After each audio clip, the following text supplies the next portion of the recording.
Este día las fuerzas de seguridad capturaron a Elí Nehemías Sicay Villeda, mejor conocido como La Muerte. Al presunto pandillero se le señala de cometer 5 homicidios, entre ellos al de un agente de la Policía Nacional Civil.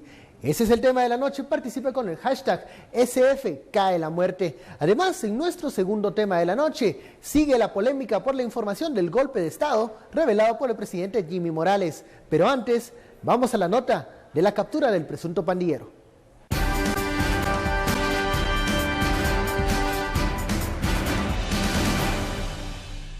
Las fuerzas del orden con uso de fuerza ingresaron a esta vivienda donde se escondía este pandillero apodado La Muerte. Es acusado del asesinato de un policía el pasado viernes. El integrante de la Mara Salvatrucha de nombre Elí Nehemías Sicay Villeda es responsable de 12 asesinatos en contra de comerciantes que se negaron a pagar la extorsión.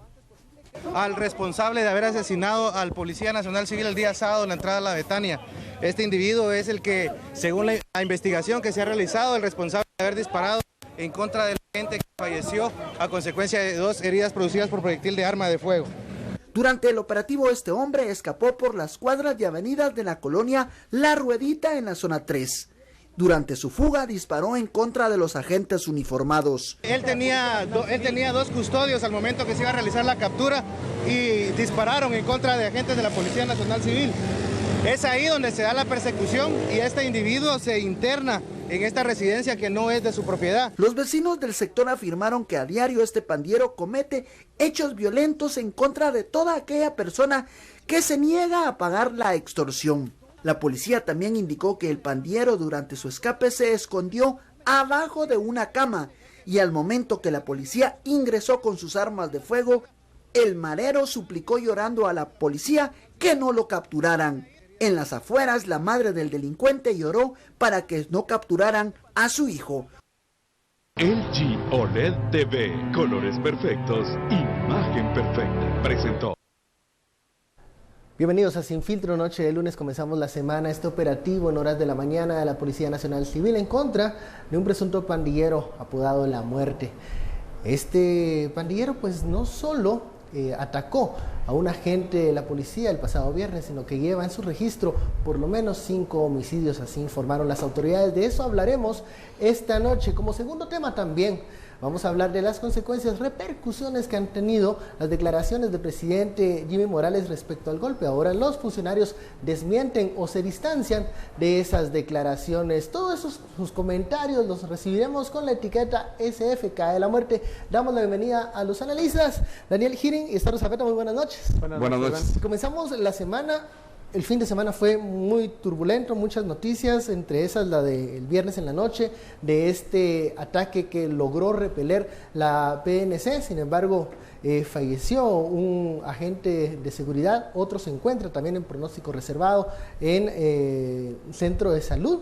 Y hoy se da la noticia de la captura de este pandillero que apodan La Muerte. Estuardo, ¿cómo vemos el crecimiento, la evolución de estas pandillas y sobre todo ver a un joven ya con varios delitos encima, pero también en el momento en el que lloraba, que era capturado, cuando era llevado por las fuerzas de seguridad? La Muerte inicia de pandillero, de marero a los 12 años. Y esto es bien sintomático porque es el tiempo cuando las maras en realidad lanzan a sus nuevos reclutas, pongámoslo de esa manera, a la calle a cometer, como prueba de lealtad y como prueba también de lo que deben hacer para empezar un proceso de liderazgo, un proceso de subir en la jerarquía de poder dentro de las maras. Una de las características de las maras es que no son centralizadas, o sea, no hay un poder central.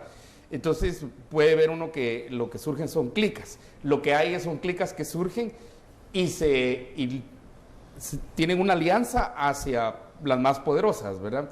De hecho, cholos, como se les conoce a todos, tienen diferentes alianzas. La 13 es una de las más sanguinarias, pero está también la 18. Específicamente en este caso, cuando uno revisa desde el perfil de este marero, desde los 12 años, desde muy pequeño, uno se empieza a ver las amistades, que tiene en Facebook. Y ese gusto por la muerte, ¿verdad? Por el suicidio o por hacerle daño a otra persona. Y también la cantidad de niñas que siguen a este marero. Esa es otra cosa también muy interesante. De hecho, yo durante el día le tomé fotos a todo el perfil, desde pequeño de él, y la forma como él fue creciendo. Empiezan a hacerse entonces líderes. 5 son las acusaciones que tiene, incluido el asesinato de este policía, lo cual no podemos echar en saco roto en términos que fue un asesinato más, sino que eso es un asesinato a policía. El mismo fin de semana que decías, que tuvimos un fin de semana muy tumultuoso, también hubo un ataque a una radiopatrulla, básicamente, a un carro de la PNC, y en el cual el objetivo era uno de los altos jefes de la Policía Nacional Civil. No sé si vamos a empezar a ver ese patrón, como lo vimos en cierto momento contra las autoridades de la Guardia Penitenciaria. Pero sí tuvimos nosotros ya oleadas de ataques, por ejemplo, a autoridades de ciertos, por ejemplo, en este caso de las autoridades penitenciarias, pero ahora de la PNC. Y esperamos que no, y esperamos que inteligencia, quienes estaban hablando ya en la investigación criminalística durante el noticiero, pues puedan en ese entonces y en esa inteligencia que puedan captar de la muerte ahora, porque lo más importante que tiene la muerte ahorita es información. Eso es lo más importante en este momento. Y es un hecho violento que no se detiene. Nos informan que en el kilómetro 19.5 de la ruta interamericana se registra un nuevo asalto. El saldo hasta el momento, una persona fallecida, 4 más también heridos, y también hay capturados durante este hecho. Daniel, tuvimos la oportunidad de escuchar a Stu Velasco, subdirector de la Policía Nacional Civil. Él hablaba de una recomposición de pandillas y de la respuesta que estas organizaciones delictivas están haciendo luego de la desestructuración del golpe que se le ha dado a muchas de ellas. Esta era la forma como íbamos a esperar una respuesta. ¿Hay un reacomodo? ¿Se puede finalmente terminar con este problema? Bueno, el terminar con este problema no corresponde exclusivamente a las fuerzas y cuerpos de seguridad del Estado. Hay que tener en cuenta que las maras y la violencia en general dependen de fenómenos que son mucho más amplios. Dependen de renta per cápita, dependen del tipo de urbanización desordenada que tenemos, depende de las familias desestructuradas, dependen de la falta de presencia del Estado y de sus servicios en muchos lugares, y obviamente también depende de un sistema de justicia fortalecido. Entonces, realmente no podemos tampoco darle toda la responsabilidad a la policía o a las agencias de gobernación que son responsables directamente por esta clase de crímenes. En cuanto a que sea normal que haya ataques de vuelta, digamos, de las maras, sí, estamos hablando sobre todo de control territorial. O sea, las acciones de la policía van encaminadas a ir eliminando o desestructurando, como bien decías, esta clase de organizaciones, y ellos, que son estructuras violentas que dependen fundamentalmente de ejercer esa violencia sobre unas personas en un territorio determinado, no lo hacen en toda la ciudad, ni muchísimo menos, lo hacen en sitios muy concretos donde, como digo, el Estado no está tan presente. Claro que quieren recuperar su fuente de ingreso, eso está claro. Y la diferencia que vemos, por ejemplo, cuando se hacen operativos en contra de bandas de extorsionistas, que muchas veces esta respuesta violenta se está dando al cesar un pago, al terminar con esa costumbre que tenían los pandilleros de llegar y extorsionar a un comerciante, a un piloto de bus extraurbano. Se dan los golpes, pero el hecho continúa, y es que el delito de la extorsión es un hecho que pues cambia demasiado, y creo que a veces va mucho más rápido que las fuerzas de seguridad. Sí, además tenemos todos los ingredientes sociológicos para que sea así. O sea, tenemos una gran cantidad de gente joven, tenemos a bastante, especialmente hombre, digamos que es donde se concentra la pobreza, en hombres, la violencia en hombres jóvenes, que además tiene pocas o bajas posibilidades de escalar socialmente o de conseguir un trabajo. Y eso genera el caldo de cultivo para que se dé. Eso no significa que todos los hombres jóvenes tengan este comportamiento, pero está clarísimo que en sociedades que tienen una pirámide poblacional más regresiva, que son sociedades más ancianas, hay clarísimamente menos tendencia a que estas cosas pasen, además de pues, el Estado de Derecho natural. ¿Qué mensaje se envía cuando hay un ataque directo a la policía, a los agentes de seguridad? Ya no es al piloto, ya no es a la persona que atiende un comercio, sino a las fuerzas de seguridad, Estuardo. ¿Se quiere enviar un mensaje a Gobernación con esto o son bajas que se dan en este fuego cruzado entre fuerzas de seguridad y organizaciones criminales?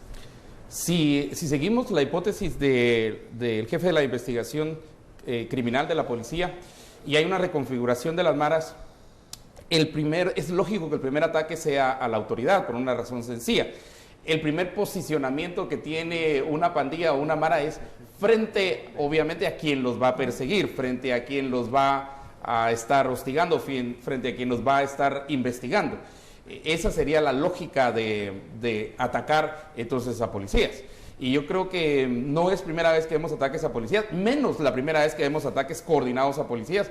Hemos tenido ocasiones en las que han habido 7 ataques al mismo tiempo en diferentes puntos del área metropolitana. Sí, la mayoría, bueno, los 7 puntos que tuvimos en cierta ocasión fueron zonas marginales y, por ejemplo, fue en la zona, en el lado de Villanueva, ¿verdad? Desde todo el lado de Villanueva, ¿verdad? Y luego en el lado de Misco y luego en el lado de la zona 18, pero al mismo tiempo los ataques. Eso nosotros esto ya se vivió aquí en Guatemala. Lo que nos enseña el caso de El Salvador, yo creo que tampoco hay que ir muy lejos, solo aquí en El Salvador podemos aprender muchísimo, es que cuando empezó la mano dura, que fue una política que tuvo El Salvador, no funcionó. De hecho, curiosamente, con la mano dura creció el número de mareros. Entonces lanzaron la segunda estrategia, que fue la super mano dura. Y de hecho, el partido que está en gobierno aquí en Guatemala, el PP, copia de El Salvador la lógica de mano dura, la cual tampoco funcionó. Y entonces la lógica en El Salvador de los mareros fue no solamente fortalecerse, sino crecer en contra de la supermano dura. Y entonces la supermano dura no funcionó a tal punto que llegaron a sentar al mismo gobierno para establecer unos acuerdos, ¿verdad? Un diálogo cuestionado de la supermano dura. Sí, ahora bien, acuerdos en el caso de El Salvador ha habido transversalmente.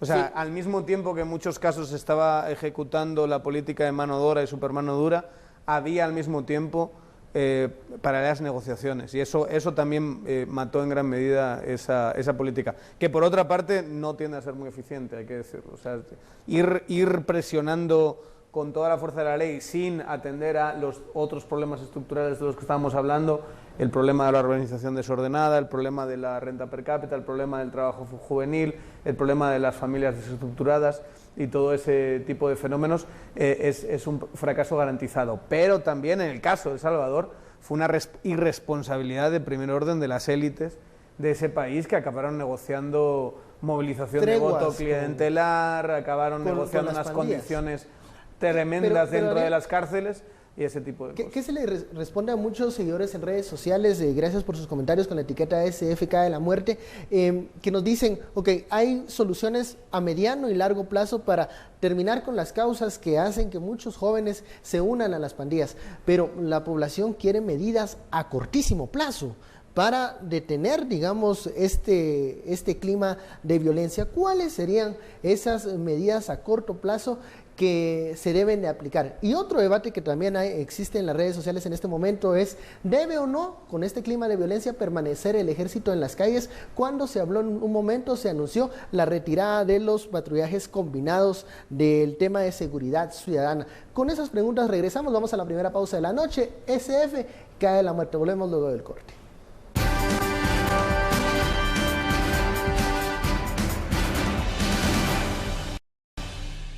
Regresamos a Sin Filtro, vamos directamente al sondeo que hemos lanzado en redes sociales. ¿Debe el ejército permanecer en las calles patrullando?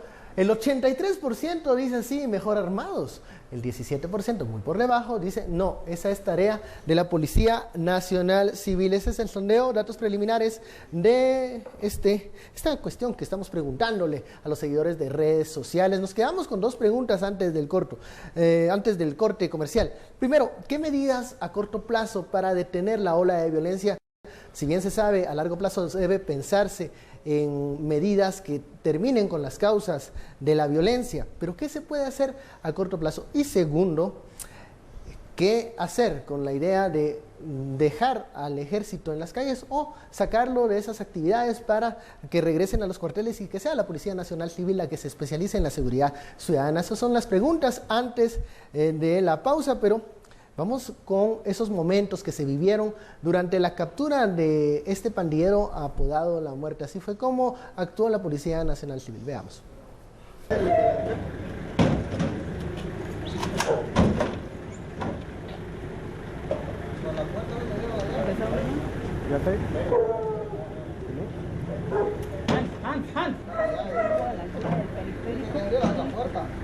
llegar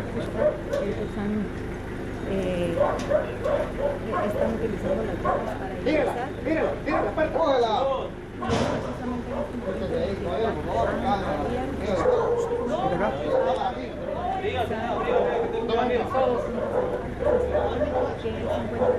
¿Qué te cuidado arriba? Y se presume que estaría armada con sus armas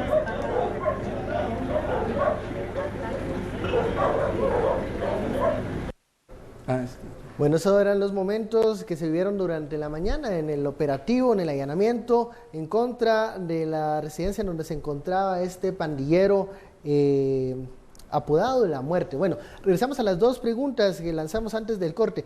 Medidas para corto plazo, detener la ola de violencia, aparte de las medidas integrales, como detener estas causas y darle solución a las causas. ¿Qué se puede hacer?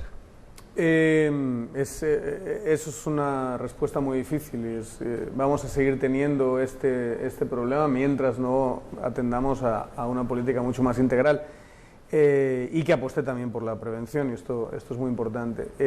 Si quieres hacerlo de una manera no mano dura, no super mano dura, que ya hemos dicho que son ineficientes a largo plazo en última instancia, deberías apostarle a la inteligencia, deberías apostarle a la capacidad que puedan tener las fuerzas y cuerpos de seguridad en investigar cuáles son las relaciones de alguien como La Muerte, como este chico que parece más La Llorona que La Muerte, pero si lo que haces es entrar ahí con una fuerza, con la fuerza del Estado, ocupar las calles, patrullarlas como si fuese un estado de guerra, eso es lo que vas a tener. Vas a tener guerra y las guerras tienen una mayor cantidad de muertos. Más violenta. Si ese es el problema que quieres solucionar, no lo vas a solucionar con una presencia masiva, lo vas a solucionar con medidas más bien de estilo quirúrgico, que sean capaces de desarticular estas bandas. Muy bien. Estardo, medidas a cortísimo plazo para detener este problema de la violencia. Yo creo que aquí sí hay que usar la lógica del pez y el agua. Y en la medida que se le vaya quitando el agua al pez, tiene menos opciones de sobrevivencia. Y el agua del pez o el agua de los mareros en este caso tiene que ver con el reclutamiento. Tienen un nivel de reclutamiento muy eficiente que inicia, y yo quiero insistir en eso porque miren a la edad, este marero, La Muerte, inició pero muy pequeño, ya a los 12 años. Y cuando uno ve las fotos de él a los 12 años, en realidad ya tiene esos tatuajes que se miran ahora, ya los tenía desde a los 13, 14 años. Y empieza muy temprano ese reclutamiento. Pero no solo ese reclutamiento, el reclutamiento significa para la Mara que tienen ya preestablecido un sistema de comunicación. Y la inteligencia tiene que afectar ese sistema de comunicación. Lo que pasa es que, Estuardo, cuando dices el agua, la expresión normalmente se utiliza para la sociedad. Sí, o sea, pero no, aquí estamos... en este caso estamos hablando de niños. pero estamos hablando exclusivamente de la organización criminal. Eso hay que dejarlo claro. Pero cuando se dice vamos a drenar el agua para que se muera el pez, eso pertenece a una doctrina de seguridad que atacaba directamente a la sociedad civil. Y esto es precisamente lo que yo decía, no se puede hacer. Y el problema está que hemos visto las maras como un problema de seguridad, pero ese es el resultado de no ver todas las consecuencias anteriores. Dónde crecen, dónde se reproducen, cómo se financian, cómo reclutan, cómo se comunican.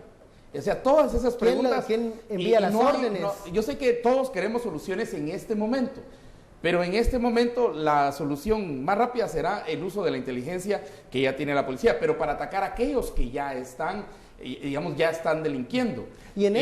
Pero estos, al mismo tiempo que delinquen, tienen, digamos, varios objetivos. El objetivo es seguir reclutando y la muerte es el ejemplo formidable de lo que estoy diciendo, de cómo desde pequeño empezó, se une, sube, comete sus primeros crímenes y cada crimen, acordémonos que cada crimen para un marero no es crimen, para un marero cada crimen es una corona, es un premio, es una medalla. Para confrontar eso, Estuardo, muchos dicen, no es momento, entonces si hay un clima de violencia así, no es momento para sacar al ejército de las calles, sino que debe de permanecer. Ya lo veíamos en el sondeo, cerca de un 80% de la población está de acuerdo con el patrullaje combinado y esperan que incluso los soldados estén mejor armados. ¿Qué nos dice eso? Cerca de un 80% de la población se equivoca, sinceramente.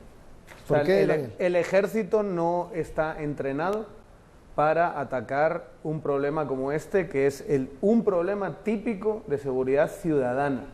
Esta gente no está en un campo de batalla, no está metido... No es guerra convencional. No es guerra convencional, y ya sabemos muchas veces cuando en sentido estricto se drena el agua, lo que pasa, ¿no? Cuando atacas la sociedad civil para atacar un problema no convencional por métodos militares, que además, y hay que tenerlo en cuenta, esto no es bueno ni malo, pero la estructura militar se entrena como tiene que ser el ejército, para matar al enemigo. Debe de salir para el ejército, acabar con él. Estamos hablando de algo que implica irse a la sociedad y convivir con ella. Si la gente apoya la idea de que el ejército esté encargado de la seguridad ciudadana, ¿debe de hacérsele caso a la gente o se debe sacar al ejército de Mucho esas depende actividades? de cómo se defina al otro. Mucho depende de cómo se va a definir al otro. Si el otro se define como un problema de seguridad ciudadana, tendría que estar solo la policía. Pero si al otro se define, digamos, con un ejército irregular, en cierta manera tendría que salir cierta parte del ejército, no todo el ejército. Pero digo yo que vamos a ser responsables y no definir esto como un ejército. Pero tienen una organización, tienen... Como dices tú, en clicas descentralizadas... Tienen un sistema de inteligencia eficiente, conocen los movimientos de la policía en este caso. Yo estoy tomando aquí de un ensayo que escribí hace varios años de las características de los... Tienen un proceso de formación de liderazgo, tienen una ética propia. Los mareros tienen ética. ¿Qué es ética? El conjunto de normas que ellos siguen. Por ejemplo, la lealtad es un valor muy importante para ellos. Yo sé que ética y mareros no irían en la misma oración, pero en el sentido de un conjunto de normas, tienen un conjunto de normas, tienen un lenguaje propio, un método de reclutamiento, ya lo decíamos, un sistema de financiamiento, una territorialidad creciente, entonces, una jerarquía casi inquebrantable. Ante ese problema, la pregunta sería, ¿quién está mejor preparado para enfrentar a las pandillas? Y no solo los mareros, el crimen organizado también. Y una de las lógicas, y eso lo hemos explicado aquí varias veces, es que la lógica del crimen organizado es que tiene que ir siempre pasos adelante, si no es que kilómetros adelante de las autoridades, porque no tiene las restricciones de la ley. ¿Ya? Ese es, el crimen, de eso se trata. Entonces, aquí inteligencia es muy importante, y regresamos a ese punto. Pero ¿reconoces entonces que no es el papel del ejército el tema de las pandillas? ¿Cómo debería ser ¿Cómo está definido el otro? Porque yo creo que en la mente de las personas, si todavía creemos que las maras son como que si fueran guerrillas de la guerra pasada, es lógico que entonces la gente diga... No lo son, pero digamos, ese 80% eso yo no se lo puedo quitar de la mente. Esa es una realidad. ¿Ya? Entonces van a decir, saquen al ejército. Si redefinimos esto y vamos pues, ¿cómo lo definimos? ¿Como un ejército irregular? ¿Como un grupo armado irregular? ¿O lo definimos como un problema de seguridad ciudadana? En cualquiera de las definiciones, solo atacarlo y verlo hoy como un problema de ejército de ladrones y policías, solo verlo en la simpleza de eso, estamos atacando el resultado de un proceso que inició, por ejemplo, cuando la muerte tenía 8 años, 9 años. Y entonces, bueno... Y va a cumplir 20, si o sea, definimos, ese proceso si definimos este problema años. como un problema de seguridad ciudadana... Es que lo es que no, claro, digamos, aquí, quien sea que esté dispuesto a definirlo como un problema militar, que venga aquí y lo explique, porque ahora, sinceramente está en un puro delirio. Con este... Bueno, 80% dice que... 80% que hay que poner el ejército a patrullar. Lo que pasa es que sabemos por qué se da eso, porque el ejército tiene una mejor consideración entre la ciudadanía, porque les consideran menos corruptos, porque tiene, digamos, una mayor legitimidad. Eso es una realidad. Y bien por el ejército. Ahora bien, desde una perspectiva técnica de seguridad, no toda opción que sea popular entre la población tiene que ser seguida por el Estado. No se debe de tener el plan, la programación de ir sacando al ejército de las tareas de patrullaje combinado. Esa es una buena opción. Yo sí lo creo. Yo creo que tiene que ir conjunto a un fortalecimiento obviamente, y ese ha sido el problema siempre. Pero cuando se desmonta el ejército, cuando se le quitan funciones, personal, presupuesto, que es lo que pasa después de los acuerdos de paz, la PNC no es capaz de suplir al ejército como debería. Y por eso tenemos un problema de legitimidad tan grande entre la PNC, que creo que se está mejorando bastante, que ha habido bastantes más resultados en los últimos tiempos. Yo creo que además están aprendiendo mucho de gestos significativos. Por ejemplo, el hecho de que hubiese un funeral para el agente que fue asesinado el otro día, que estuviese ahí presente las autoridades y que hubiese toda una, digamos, todo un boato de respeto y una ceremoniosidad que se merecía este gran ciudadano que fue asesinado. Yo creo que eso es algo muy positivo y que no deben abandonar esa clase de gestos y sobre todo también los medios de comunicación no deben dejar de reportarlos, porque eso le da dignidad al cuerpo. Yo creo que en última instancia es bueno para toda la población, pero necesitamos que la policía mejore para que podamos tener mayor legitimidad de esta política pública y no tengamos que recurrir al ejército, que no está para esto. ¿Está preparada la PNC en estos momentos para esta guerra en contra de las pandillas? Curiosamente, las maras se convierten en un espejo muy interesante para la PNC, porque todas estas áreas que yo te dije son más, ¿verdad? Pero digamos en la jerarquía, la territorialidad, de sistemas financieros que sean más eficientes, por lo menos más rápidos, ¿verdad? Métodos de reclutamiento, el lenguaje, en la ética y todo eso, eso es precisamente en lo que tiene que mejorar la policía. Digamos, de lo mismo que uno puede describir a una organización como las maras, es exactamente los puntos donde, si agarras a la PNC, es donde debe mejorar. Por ejemplo, un mejor fortalecimiento en el área doctrinal, ¿verdad? Eso quiere decir los valores y la lógica de la razón por la cual están en la calle, para qué están en la calle, todo esto. Pero también la lógica de reclutamiento también debe mejorar, ¿verdad? Que la policía no sea como la mayoría de policías dicen, estoy aquí mientras algo más sale, ¿verdad? Y no tiene que ser... Pues a estos identificarlos desde el reclutamiento y de una vez no permitirles en la policía. En la jerarquía tienen que estar también en los sistemas de comunicación, en la misma iconografía, ¿verdad? Si el mismo uniforme se convierte en un problema para el policía, porque lo que alega el policía es, mire, a mí solo me dan un uniforme. Yo tengo que comprar 2 o 3 más y vale 700 quetzales cada uniforme. Si eso lo miras a un sueldo de 3.800, ya es una gran parte es un problema de entonces, sí hay cuestiones internas que hay que fortalecer y creo que se han fortalecido. Pero necesitamos velocidad en ese fortalecimiento. Sí, eso es lo que necesitamos en estos momentos. Bueno, vamos a la segunda pausa de la noche. La etiqueta SFK de la muerte. Regresamos con más de este tema y también del segundo tema de la noche. Lo que dicen los ministros ahora de las declaraciones de golpe de Estado. Volvemos.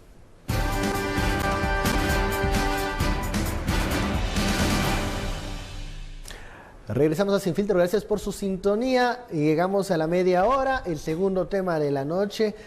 ¿Qué pasa con las declaraciones de Jimmy Morales, de presidente, sobre ese intento, dice él, rumores bien fundamentados de golpe de Estado? Pues créanlo o no, la noticia y las repercusiones de esas declaraciones sobrevivieron el fin de semana. ¿Por qué?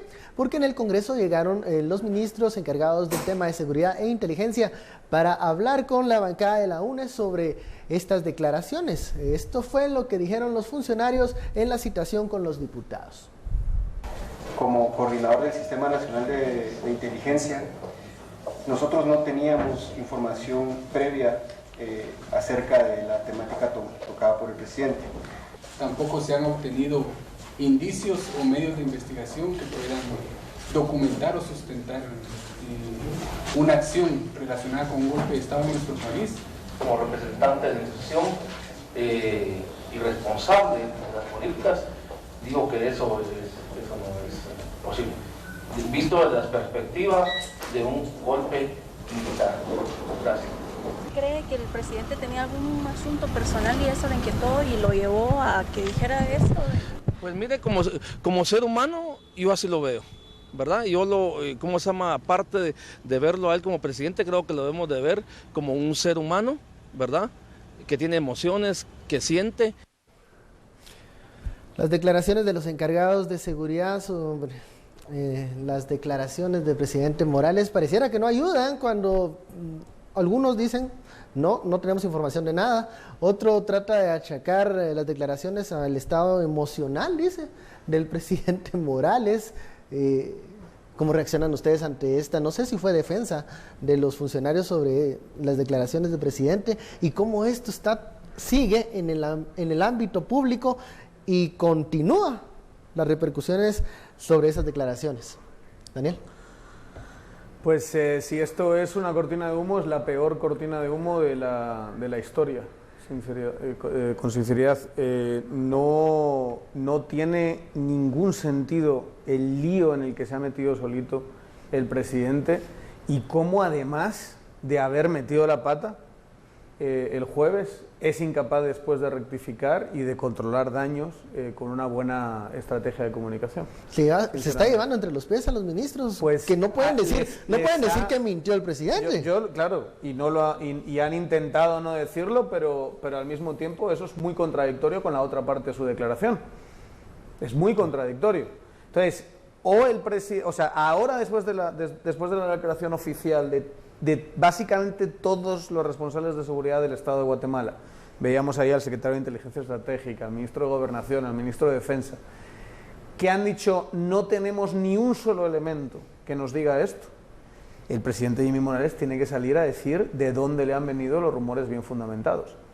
Y esto yo creo que le dimos aquí hablamos de las claves de cómo tenía que reaccionar el mismo jueves. Solo tenía que haber salido y haber dicho, miren, me equivoqué en la expresión, lo que quise decir fue, y haber aclarado que se estaba refiriendo a que a lo mejor le contaban chismes muy elaborados, pero igualmente mentira, para desestabilizarlo.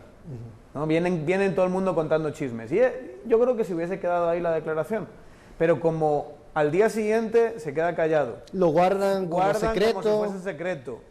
Obviamente la UNE se ha aprovechado y está hincando el diente de una manera fantástica a estas declaraciones que yo creo que, de verdad, yo cada vez más me creo la tesis que está defendiendo el ministro de Defensa, que estamos hablando de un ser humano muy emocional, como decíamos el jueves, yo lo voy a seguir defendiendo, una buena persona que no está preparada y que no tiene el cuero de danta suficiente para lidiar con un puesto como el que tiene y que reacciona emocionalmente cuando se dan determinadas circunstancias. Y él solito está leyendo un discurso sobre política laboral y se pone a hablar de repente de los chismes que le llegan de golpe de Estado y después él y sobre todo su equipo de comunicación no es capaz de reaccionar frente a algo como esto. Y se monta una muchísimo más grande de la que se tendría que montar, pero muchísimo más grande. Algo que se pudo haber frenado hace tiempo. Estuardo, los encargados de seguridad desconocen la información, no tienen elementos de este posible, bien fundamentado golpe de Estado, pero mencionabas acá en esta mesa, ¿no?, que al presidente no solo sus funcionarios encargados de seguridad le hablan, están poniendo muchos oídos el presidente a otras personas que pueden estar desinformándolo o llevándolo a un estado de ¿Paranoia? Al pobre presidente. Ustedes usaron la palabra paranoia. ¿Cómo describir el momento en que se siente arrinconado por grupos fácticos, sediciosos, que lo van a sacar del poder? Es que, vamos a ver, un presidente siempre va a estar sujeto primero a las roscas, a las juntitas, y luego, por supuesto, que va a estar frente a la oposición. En esos espacios entre roscas, juntitas y oposición, si deja un espacio abierto, se le van a meter los alacranes, ¿verdad? Y aquí es como aquella historia, ¿verdad?, del alacrán que le pide al sapo llevarlo al otro lado del río. Y el alacrán le cuenta la historia al final, ¿verdad? Pues el sapo le dice, no, porque me vas a aguijonear cuando vayamos a medio río. Entonces le dice, mira, sapo, no seas tonto, si te aguijoneo, te morís vos y me muero yo a medio río, ¿verdad? Entonces el sapo se queda pensando y dice, sí, pues, montate pues, y se fueron, ¿verdad? Que si a medio río, sí lo aguijoneó. ¿Y se murieron los dos? No, los sapos se inflan y flotan, entonces el alacrán pasó al otro lado del río y el sapo estaba muerto, ¿verdad? Hábil alacrán, Hábil el alacrán. De esos alacranes son los que tiene que cuidarse el presidente. Tiene que cuidarse de los murciélagos, aquellos que de noche parecen ratones, ¿verdad? Y de día vuelan como pájaros. En la guerra entre unos y otros. Él tiene que distinguir y tiene que tener también bastante sabiduría, aquí sabiduría política, para saber quién es quién, para saber quién, ¿verdad? Que al final no es ni ratón ni pájaro, porque es un murciélago. El presidente debe identificar, pero muy rápido, o tener a su gente. Todo presidente tiene que cruzar la información. Esa es una cuestión automática que tiene que hacer todo presidente. Le dijeron que era azul, entonces tiene que ver con 4 fuentes más si es azul, 5 si es mejor, 6 mejor todavía. Si era azul, pues posiblemente no es azul, tal vez era rojo, ¿verdad? Pero digamos, los presidentes van a estar sujetos siempre a que lleguen alacranes, a que lleguen murciélagos, a que llegue todo tipo de y los presidentes animales. También son susceptibles a errores. Por supuesto. Y ¿por qué no reconocer un error? Yo creo que decir me equivoqué, y lo que quise decir fue esto y esto, y simple y sencillamente le hubiera sacado un poquito la pata del asunto, pero hubiese seguido siempre esa palabra. No, pero hubiésemos hablado el jueves y hoy estaríamos hablando de otro tema completamente distinto. Yo estoy convencido. ¿Y la oportunidad para la oposición? Porque le cerrarías la posibilidad a la UNE de hacer lo que hizo hoy. Pero ahora bueno, ante que el presidente, algo tan grave, hable de golpe de Estado en un acto público, yo necesito tener aquí, y con toda la legitimidad, lo pidieron a todos los aparatos y fuerzas de seguridad del Estado a que me expliquen de dónde saca esta información el presidente, porque tiene que ser de ellos que saca una información como esta. Ahora resulta que ellos dicen nada de nada, y es que además ha sido tajante. No hay ni una sola evidencia de ningún tipo que señale en esa dirección. ¿Qué significa? Que el presidente tiene otras fuentes. Y que me digan si esas fuentes están mejor informadas que el Ministerio de Gobernación, la Secretaría de Inteligencia Estratégica, el Ejército, la Secretaría Técnica, el Consejo Nacional de Seguridad y todas esas entidades. Es que se ha convertido en algo gravísimo por, en fin, la metedura de pata del presidente, pero también la absoluta incapacidad de reaccionar frente a esto. Y con días de diferencia. O sea, no digo esa misma tarde que el portavoz del gobierno dijo que en temas de golpe de Estado él no quería hablar, que el que habla de golpes de Estado es el presidente. Eso es algo... bueno, está ahí la declaración. Es que a él le van a dar el golpe, ¿verdad? Es algo terrorífico. Y en el día de la marimba poner tenis club no era como... No era un buen recuerdo. No era buena celebración, ¿verdad? En esta cadena de eventos desafortunados, pues el portavoz sigue dando la versión oficial. Escuchemos qué dice Heinz. Esto no descarta cualquier comentario que el presidente haya hecho sobre el tema de rumores. Y yo personalmente indiqué que únicamente el presidente se podía pronunciar sobre ese tipo de temas. No significa que no se inicie todo un proceso de investigación, que pues lo ha hecho de oficio el ministro de Gobernación, sobre todo detectando posibles focos de grupos sediciosos, inclusive pues también el Ministerio de la Defensa. Pero sí. Declaración de inclusive del Ministerio de la Defensa. Posibles focos de grupos sediciosos. Inclusive el Ministerio de la Defensa, o sea que le están echando la culpa al ejército, pues. No, pero vamos a ver, las declaraciones que dan en el Congreso son completamente contradictorias con esto. ¿Y cómo puede ser que el hacerse eco de rumores por parte del presidente en un acto público lleve a iniciar una investigación. Cuando él dijo que era... O sea, no puede ser que eso sea el origen de una investigación. Es que dicen que hay golpe de Estado. Llegan ellos y dicen, pues no vemos nada. No, investiguen, porque a mí me han llegado rumores. Esto es cantinflesco, de verdad. Esto es de una bajísima profesionalidad. ¿Y qué hace? O sea, yo ya no sé qué es lo que va a decir el portavoz mañana para tratar de... ha vuelto a corroborar esto. que el tema golpes de Estado no lo toca él. Eso lo toca el presidente. El presidente es el que habla de rumores y golpes de Estado. No.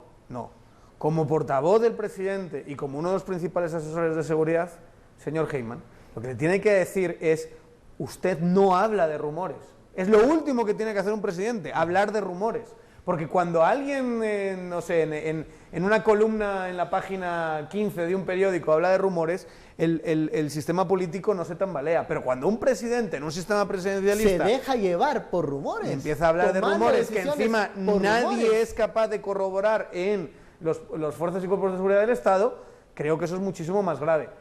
Y llega el portavoz y su declaración es: de rumores se encarga el presidente, no me encargo yo. Yo no voy a hablar de rumores, pero el presidente sí. Pero bueno, cuidado, vamos a un corte. Cuidado con el Ministerio de Gobernación y mucho cuidado también con la mención al Ministerio de la Defensa, porque él dice que hasta el Ministerio de la Defensa. O sea que todas las hipótesis y todo lo que se tenía, que entonces ya no es rumor. Entonces es un hecho que si se investiga quiere decir que está confirmado por lo menos en su inicio y eso da pauta para una investigación. Cuidado porque los efectos que tiene esto en la calificación de riesgo país de Guatemala, en la estabilidad política, en la unión del mismo gobierno, solo para poner 3 áreas, porque son muchas ahí, ¿verdad? Y aún en el fortalecimiento de la oposición, porque ahí lo midieron y lo agarraron en curva al presidente, son bastante grandes las consecuencias. Entonces, esas son las que tienen que empezar a medir. Y yo no sé si alguien creyó si es cortina de humo y se va a investigar la cortina de humo, ¿verdad? Va a ser interesante cuál va a ser la conclusión. Pero si ya hay señalados, ¿verdad? Como dicen, hasta investigación en el Ministerio de la Defensa, habría entonces Estuardo, de verdad, involucramiento del Ejército según esos rumores bien fundamentados. Estuardo, ¿tú crees que esto es una cortina de humo? O sea, ¿tú crees que alguien es capaz de montar esto para ocultar qué exactamente? O sea, si esto es una cortina de humo, es la peor cortina de humo de la historia de la humanidad. Bueno, o sea, estás generando un problema político, una crisis política, estás haciendo que la oposición se dé un banquete contigo. Es lo que están haciendo.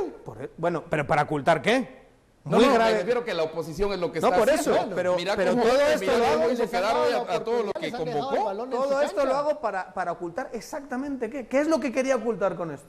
Solo está evidenciando incapacidad del presidente. Bueno, es que por eso digo... Realmente, si uno escucha toda la línea del discurso, va en una lógica victimista. Decir, soy víctima. Y a pesar de eso, sigo aquí, soy víctima. Y hasta soy víctima que han llegado. Entonces ahí es donde lanza lo de los rumores bien fundamentados. Bueno, y ahí es donde tiene sentido a ser víctima, pero víctima hasta de esos arreglos entre grupos fácticos y oscuros, palabras que les gusta usar en Guatemala, ¿verdad? Pero creo que le salió el tiro por otro lado. Bueno, vamos a una pausa. Regresamos. De verdad parece más una metida de pata que ninguna estrategia pensada. Yo creo que yo me voy a la causa simple, tal vez eso, pero ya no saben qué hacer o cómo reconocer que metieron la pata. Pero bueno, hay que analizar todos los escenarios. Volvemos con las declaraciones de la oposición que se está gozando este momento del presidente Jimmy Morales. Volvemos luego de la pausa.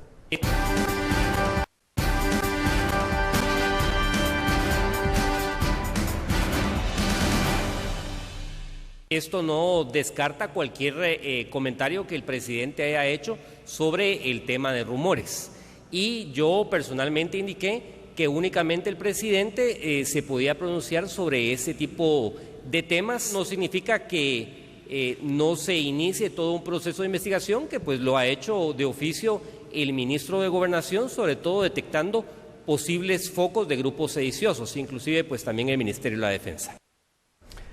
detectando focos de grupos sediciosos en Gobernación, incluso en el Ministerio de la Defensa. Bueno, pero no en Gobernación. Entiendo yo que lo que está diciendo es que Estaba de oficio investigando. Hizo una investigación y ha identificado... la defensa. No, bueno, yo Hasta creo la que defensa. no, No yo creo que no está diciendo eso, ¿eh? O sea, de verdad, no creo que esté diciendo eso. Creo que lo que está diciendo es que Gobernación está investigando, han detectado grupos sediciosos y que el Ministerio de Defensa también ha hecho investigación y también ha detectado grupos sediciosos. Claro, si sigues la lógica de su expresión, se da la sensación de que está diciendo que Gobernación ha detectado dentro del ejército grupos sediciosos, pero de verdad, al menos no hagamos más complicado esto, porque esto ya se complicó suficiente como para que ahora resulta que... Más de algún grupo estará crispado en este momento.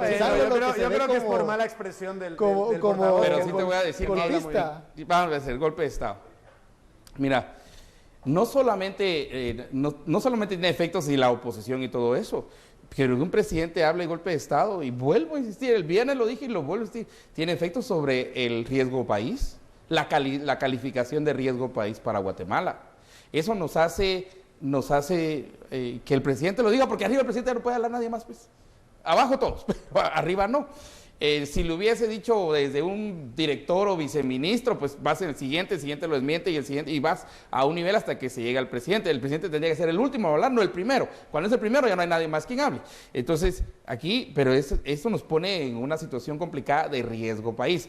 ¿Por qué es complicado? Porque eso afecta el crédito, pues, afecta la inversión. Eso nos mueve un poquito más hacia la inestabilidad, pongamos en eso. Al interno, obviamente, las concesiones políticas, desde la oposición hasta la debilidad interna. Porque los mismos ministros han sido puestos en una situación complicada. Y si no, ¿por qué lo citan entonces a la oposición al Congreso? Porque dijeron, a estos son los que tenemos que, seguir. Ajá, los eslabones débiles. Si ves, es como los leones que no van a seguir al búfalo más grande, ¿verdad? Siempre sigan al búfalo más pequeño, el que corre menos rápido. Entonces se van a meter obviamente con aquello. Eso es lógico que lo haga. Pero no hay necesidad de ponerse en eso, porque hay temas enormes, por ejemplo, la captura de la muerte, el asesinato de policías. Ahorita el ataque al bus en el kilómetro 19. Y el otro ataque en Coatepec que acaba de suceder. Entonces tenemos situaciones que son más complicadas, en las cuales el presidente sí debería estar al frente. La misma política de trabajo. Ahora, de la cual nunca hablamos, porque nunca se ha hablado, porque no lo colocaron como hubo alguna política de trabajo. Tú sí eres de la tesis de contradecir al portavoz y decir que el presidente no debería estar en rumores, ¿verdad? Hablando de rumores. ¿Por qué? Porque el portavoz está defendiendo que sí, que es el presidente el encargado de hablar de rumores. Pero mira, es que ningún presidente debe estar hablando de rumores, ninguno. Porque el momento que un presidente habla de un rumor, lo confirma, pues. Ya, sencillo. Bueno, y no, ni eso, Estuardo. Ni lo menciona. Le da vida, eso sí. lo hace crecer. Exactamente, lo haces crecer. Y los rumores retoñan. No lo confirmas, lo haces crecer. Y como nunca llegas a confirmarlo, porque siempre queda la duda. Todo esto es una paranoia mala. ¿De quién? Segunda vez que utilizan la palabra paranoia. Es que no puede ser otra cosa si los funcionarios de seguridad de este gobierno te han dicho que no hay nada. Bueno, pero lo que sí quedó claro en la citación de la bancada UNE con las autoridades de seguridad es que ellos están aprovechando este momento para pegar en la credibilidad y hasta en el estado mental del presidente. Escuchamos las declaraciones de Blanco. También podría caber de que el presidente tenga algún tipo de crisis emocional que lo lleven a alucinar para que pueda ser examinado por un médico, constatar de que está en sus cabales, como decimos los guatemaltecos. Bueno, ya lo decíamos antes. Sí, se están aprovechando claramente. El Ejecutivo les dejó esta ventana abierta. Pero por eso siempre, de verdad, la política es transparencia. Es que salga al día siguiente o esa misma noche Jimmy Morales y diga, miren, me han malinterpretado, perdón, me expresé mal, no quise decir eso, y ya está. Es que se hubiese controlado mucho mejor esto. Ya no se puede mantener lo de eso, del rumor bien fundamentado. Bueno, a no ser que a no ser que tenga la voluntad de señalar de dónde ha conseguido la información, que fue fuera del circuito público, o sea, fuera de la administración pública dedicada a seguridad, y que le llegó el rumor de vete tú a saber quién. O sea, un tercero que yo diría no forma parte del Estado o que pertenece a sus asesores más cercanos, y que sí es capaz de identificar grupos sediciosos que quieren dar un golpe de Estado. Estuardo. Bueno, la oposición está gozando este momento, está disfrutando este momento. Y digamos, si me sorprendería, y yo les diría, parecen nuevos, si no aprovechan, si no lo hacen. Es que se hace aquí, se hace en Alemania, se hace en Estados Unidos. Mira cualquier cosa que diga Trump, mira cómo lo agarran los demócratas. Lo están usando así. Es que es así, ese es el juego político. Por eso, es que aquí, vamos a ver, mira, de lo malo, lo bueno. 3 cosas buenas para el presidente. Primero, señor presidente, ese que le dijo el rumor de golpes de Estado, no lo vuelva a escuchar en nada. No sé quién es, o quiénes sean, pero no los vuelva a escuchar. Miren los líos en que lo mete. Segundo, quiere decir que sí hay aperturas entre la juntita y entre la rosquita y entre la oposición. Hay espacios muy abiertos donde se está metiendo alacranes y murciélagos. Y tercer punto, para nosotros es fundamental, todavía está el tiempo de decir, miren, ¿ya? Primero tiene que salir, porque si él dio la declaración también tiene que salir. No tiene que salir a bailar el vocero, porque el vocero lo único que hace es crecer el fuego. Y le da entonces otras oportunidades a la oposición. Lo que tiene que terminar de una vez es esa oportunidad para la oposición. La oposición la va a usar y es natural y es lógico y me sorprendería que no lo hiciera. Entonces, terminar con eso, y eso lo hace otra declaración del presidente. En comunicación política, ¿cuál debería ser el siguiente? Y de verdad que lo escuche el presidente Morales ahora, que lo escuche como un consejo, que no nos vea como aquellos críticos así, brujos, que estamos aquí todo el día criticando y diciendo cosas malas del presidente. No, un consejo en comunicación política para detener ya este dominó de cosas que están sucediendo y que están afectando y desgastando la imagen de la presidencia. ¿Cuál pudiera ser ese consejo en este momento? Para mí, una explicación franca de las declaraciones. ¿Dada por él mismo? Él mismo. Yo sí creo. Sin límite de preguntas. Bueno, tampoco. Una rueda de prensa se lo van a comer vivo. O sea, si hay que darle una recomendación, que es lo que estás pidiendo, yo diría que a lo mejor una entrevista o una declaración, una rueda de prensa pero sin preguntas al final, simplemente leyendo un statement y explicando de una manera franca qué quiso decir y pidiendo perdón por haber montado este jaleo. Claro, esto es muy tarde, esto se tenía que haber hecho el jueves. Ahora, sí, lo que pasa es que mientras siga, por ejemplo, he visto ahí que nuestros compañeros de Guatevisión, periodistas, estaban diciendo que ya habían dado la información de que Jimmy Morales no iba a hablar de este tema mañana. Bueno, muy bien. Mejor forma de hacerlo sobrevivir otra jornada más como parte de la actualidad es no hablar de eso. Porque la oposición va a seguir. Claro, sí, obviamente. Obvio. Sí, míralo, les has dado el argumento. El argumento es: puede que esté loco, puede que esté como una chota. Entonces vamos a traerlo aquí y vamos a ver. Y entonces vas a intentar forzar que llegue al Congreso y aquello ya sí va a ser un espectáculo lamentable. Conste que y muy dañino para el presidente. Conste que la inestabilidad mental es causa de destitución para un presidente. ¿Ya? Y, o sea que no es tanto si nos reímos o no nos reímos, o usemos la palabra paranoia, o yo ahora lo uso. Ahora somos los tres. Sí. Ya el monitoreo ya registró. Ya el monitoreo registró 3 veces la palabra paranoia. No, es que también la lógica pues ninguna oposición va a ser tan sencilla y simplona, ¿verdad? Es que si se cuestiona la capacidad mental, se está cuestionando toda la institución presidente, en este caso, la persona que está en la institución presidente en este momento. Y esa es causa de destitución. De hecho, la incapacidad mental. Entonces, la oposición no van a que van así como muy... Que también es un argumento absurdo, ¿verdad? Pero eso lo dice la Constitución, pues... No, pero me refiero al de la UNE y al de intentar forzar y meter en esta categoría de incapacidad mental. Mira, es una según metida las de pata son irresponsables en sus declaraciones, entonces van a meter todo. Es ir demasiado lejos. Sí, es ir demasiado lejos y es forzar políticamente. Pero fueron demasiado lejos. Pero fuiste tú el que le diste la pauta. No había ninguna necesidad de esto, cuando en realidad nuestros temas van en otras líneas. son los mareros, las extorsiones, el trabajo, la migración, son otros las temas. reformas del sector justicia, o sea, llevamos 3 días seguidos hablando de esto ya. O sea, se habló el jueves, el viernes.